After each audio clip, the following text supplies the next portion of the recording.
Vernon is 69 years old, retired 3 years, and he's lying in bed at 2 in the morning with his phone 6 inches from his face, checking his brokerage account.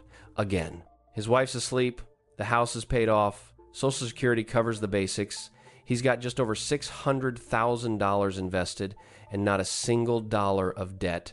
By every reasonable measure, Vernon is fine. But his stomach doesn't know that. Every time the market dips half a point, something tightens in his chest. He opens the app, stares at the number, does the math in his head again, and puts the phone down. 20 minutes later, he picks it back up. Now, here's what caught me off guard. There's a specific age, and the research is surprisingly consistent on this, where most retirees report a sharp, measurable drop in financial anxiety. It's not 65, it's not 70, it's 73. And no, it's not just because they got used to it. That's what I assumed too. But the data tells a completely different story. I'm going to walk you through what actually happens in the numbers and in the brain between the day you retire and the day you finally stop worrying. Because here's the thing. Vernon's neighbor Cliff, same age, similar savings, retired around the same time, is still awake at 2 a.m. 4 years from now, Vernon will sleep through the night. Cliff won't. And the difference between them has almost nothing to do with money. Let me show you what I found. Here's what nobody puts in the retirement brochure. There's an emotional curve that almost every retiree goes through, and it's as predictable as the market's long-term average return. Financial planners talk about your replacement rate that's just the percentage of your pre-retirement income you'll keep living on. They talk about sequence of returns risk, the danger of a big market drop hitting right when you start pulling money out. Those matter.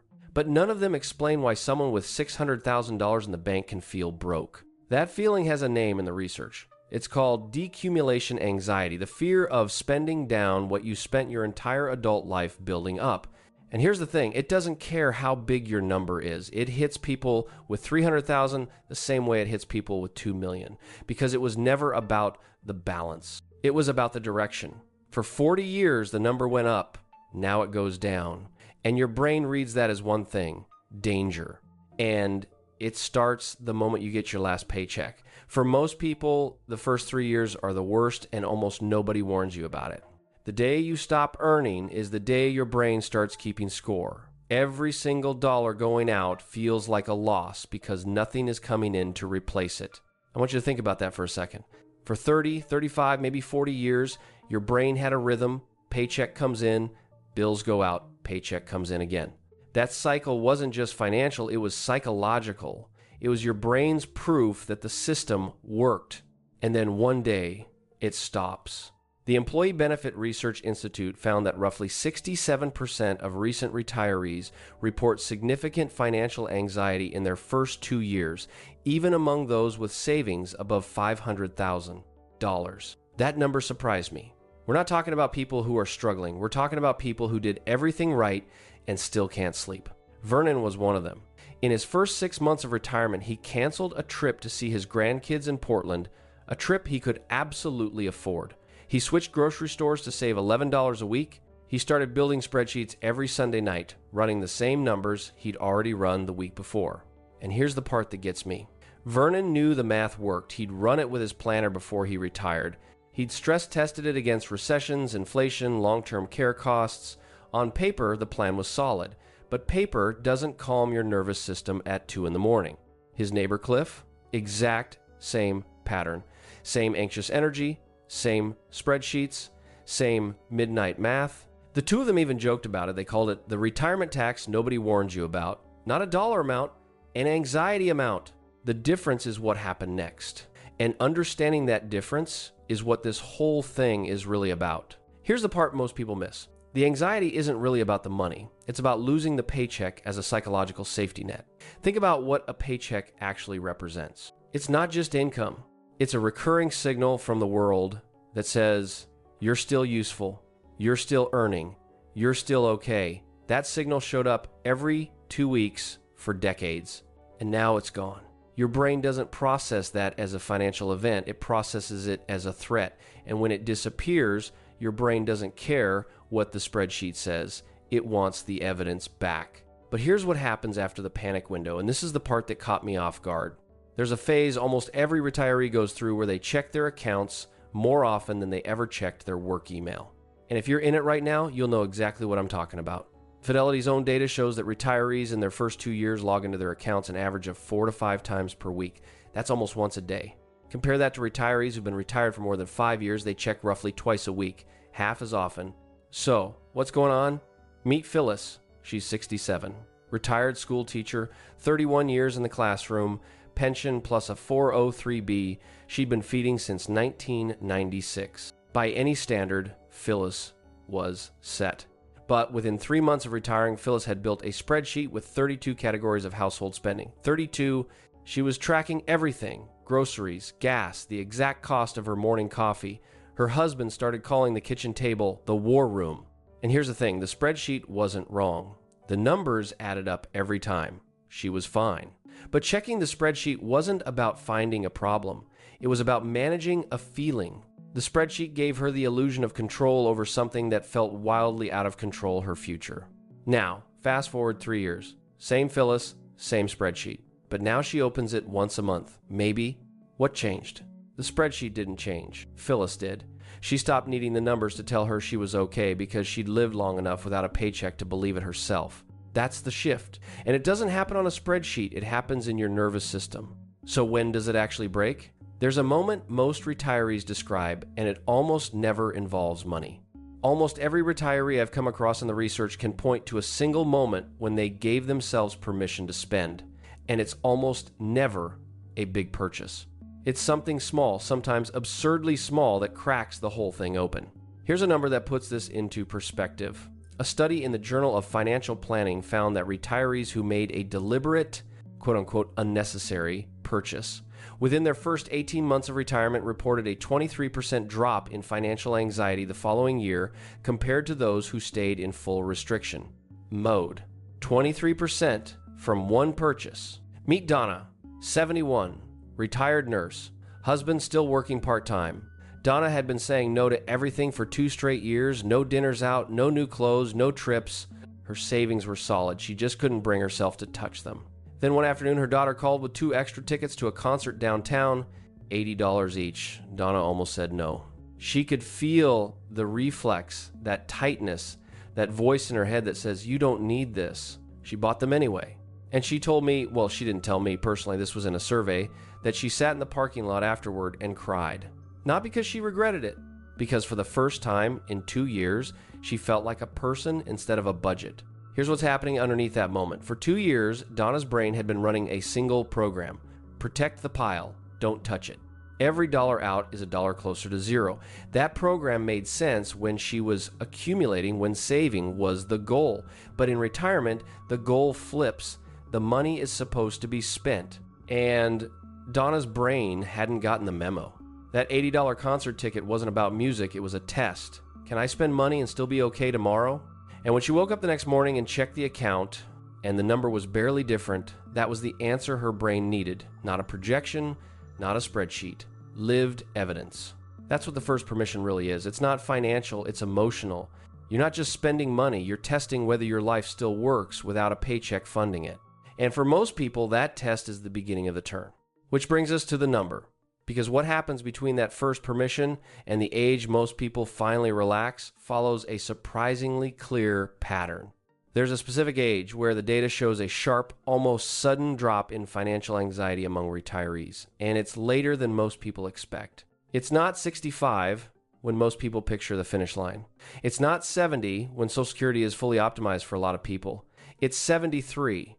The Health and Retirement Study, one of the longest-running surveys on aging in America, shows that financial anxiety drops significantly between the ages of 72 and 74, with 73 as the midpoint.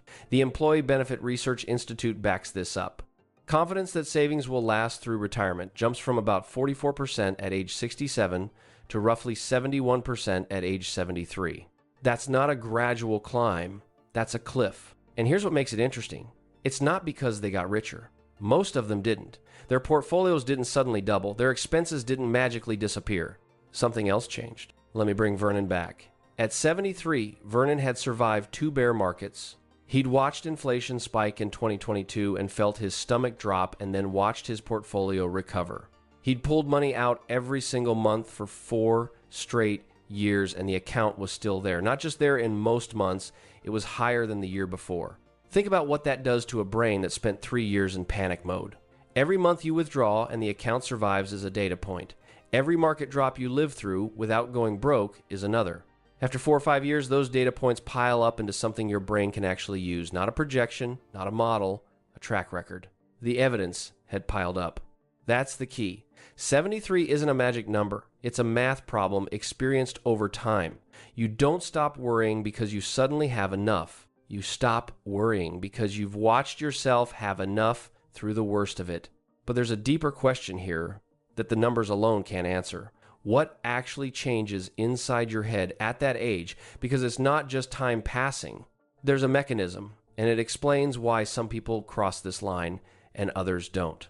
It's not that retirees get richer at 73. It's that their brain finally does something it's been refusing to do since the day they retired. It stops projecting disaster and starts trusting experience. Behavioral researchers call this the shift from projected safety to experience safety, and the difference matters more than any number on a statement. Here's how it works. In the early years of retirement, your brain runs on projections, spreadsheets, calculators. If the market drops 15% and inflation hits 5% and I live to 92, will I run out? You're modeling the future, and the future is terrifying because it's infinite. There's always another worst case. But somewhere around years 6, 7, 8 of retirement, right around the time most people are hitting their early 70s, something shifts. Your brain has now collected enough real data points, real market drops that didn't destroy you, real years of spending that didn't drain the account, real evidence that the plan actually works. And at that point, your brain does something it couldn't do before. It reclassifies retirement from ongoing threat to stable state. That's not a decision. It's not something you can force. It's a neurological recalibration based on accumulated evidence. And it's the same thing that happens when you move to a new city. For the first year, everything feels unfamiliar. You check the map every time you drive. You second guess every turn. But after 3 or 4 years, you stop thinking about it. The city isn't new anymore, it's home. Retirement works the same way, except instead of streets, your brain is mapping financial survival. And that map takes longer to build because the stakes feel higher and the terrain keeps shifting. Vernon described it better than any researcher. He said, and I'm paraphrasing from a survey response, "I stopped planning for disasters that never came, and I started noticing that none of them had happened." That one line is worth more than 100 pages of financial planning. Your brain doesn't trust spreadsheets. It trusts survival, and survival takes years to prove. So if that's what happens for people like Vernon, what about the ones who never get there? That's the part of this story that stayed with me the longest. Some retirees hit 80 years old with $2 million in the bank and still lose sleep over a grocery bill. That's not a hypothetical. The data bears it out. Roughly 22% of retirees with more than enough savings to last their lifetime still report severe financial anxiety past the age of 75. They have the money, they have the evidence, and it still doesn't work. Why? Because for them, the anxiety was never about retirement. It was about something that started decades before they ever stopped working. Psychologist Brad Klonger calls these money scripts unconscious beliefs about money that get baked into your brain during childhood. You don't choose them, you absorb them. And most people don't even know they're running. There are 4 main types, but 2 are the ones that trap retirees. The first is money vigilance, the belief that you must watch every dollar every day or something terrible will happen. The second is money avoidance, the belief that having money is somehow wrong, that spending on yourself is selfish.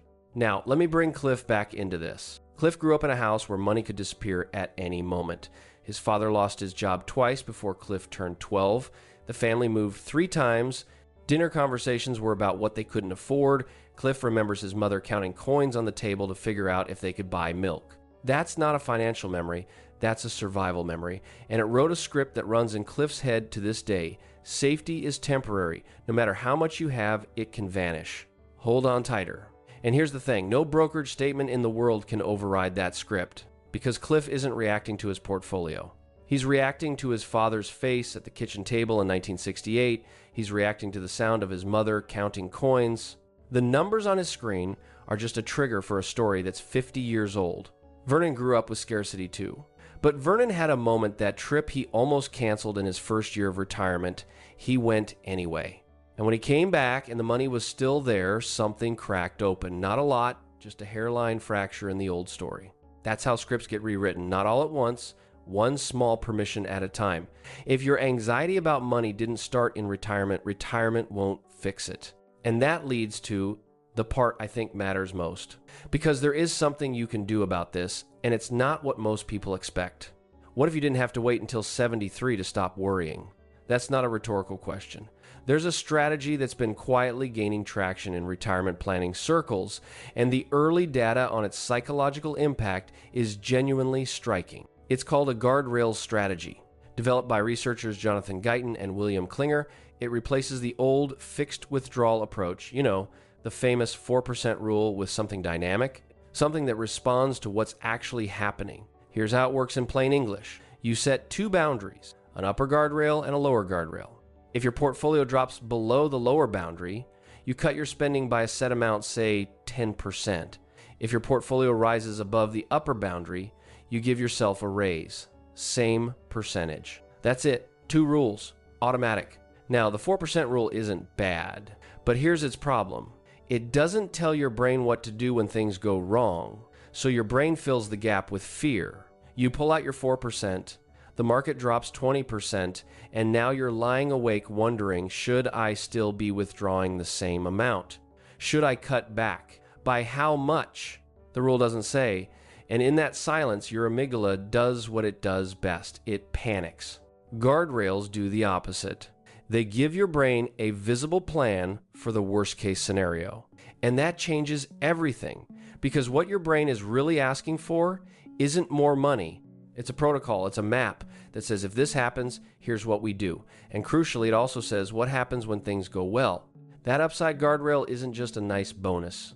It gives you permission to enjoy the good years instead of hoarding every extra dollar against the next downturn. Meet Iris, 69 years old. She adopted a guardrails approach at 66, right when she retired. By 69, just 3 years in, she reports the kind of calm that Vernon didn't hit until 73. Why? Because Iris didn't need 7 years of evidence to feel safe. The guardrails gave her brain a framework for safety before the evidence had fully arrived. Her brain didn't have to wait for survival to prove itself. It had a plan that accounted for every scenario in advance. The research supports this. Retirees using dynamic withdrawal strategies report a significant drop in financial anxiety 2 to 3 years earlier than those using a fixed rule. Guardrails don't change your money. They change your relationship with uncertainty. And that's what your brain was asking for all along. Now, I want to be straight with you because this isn't for everyone. If you're heading into retirement with less than $150,000 in savings, no pension, and limited Social Security, the anxiety you're feeling might not be psychological. It might be math. And that's a different conversation, one that probably involves working with a fee-only planner who can help you find real options. Same goes if you're carrying significant debt into retirement or if you're dealing with chronic medical expenses that aren't covered. Those are structural problems, and no mindset shift is going to solve a structural gap. This also isn't about dismissing real financial risk. Markets do crash. Inflation does eat into fixed income. Those aren't imaginary fears. They're legitimate concerns that deserve a legitimate plan. And I'd never tell someone to just stop worrying. That's not how any of this works. But if you're the person I've been describing, someone with the savings, the Social Security, the basic foundation in place, and you still check your account at 2 in the morning because something in your gut won't let go, that's who this was for. You're not broken. You're not bad with money. You're just running a program that hasn't caught up with your reality yet. And that's the gap this is about, between having enough and believing you have enough. Here's what all this really comes down to. The question most retirees are asking, do I have enough, is the wrong question. Not because it doesn't matter. It does. But because even when the answer is yes, the anxiety doesn't stop. Because the anxiety was never really about the number. It was about whether your brain trusts the number.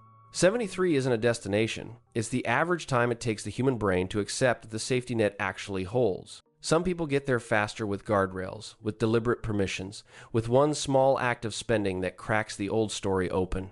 Some people never get there because the story that's running in their head started long before retirement and won't end without them facing it directly. The retirees who crossed the line aren't the ones with the most money. They're the ones who stopped waiting for a number to tell them they were okay and started collecting evidence that they already were. One small purchase, one trip they didn't cancel, 1 year where the worst didn't happen, then another, then another.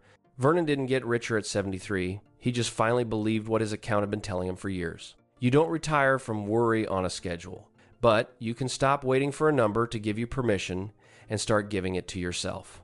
If this one hit home, and I think for a lot of you it did, do me a favor and hit that like button. It genuinely helps more people find this.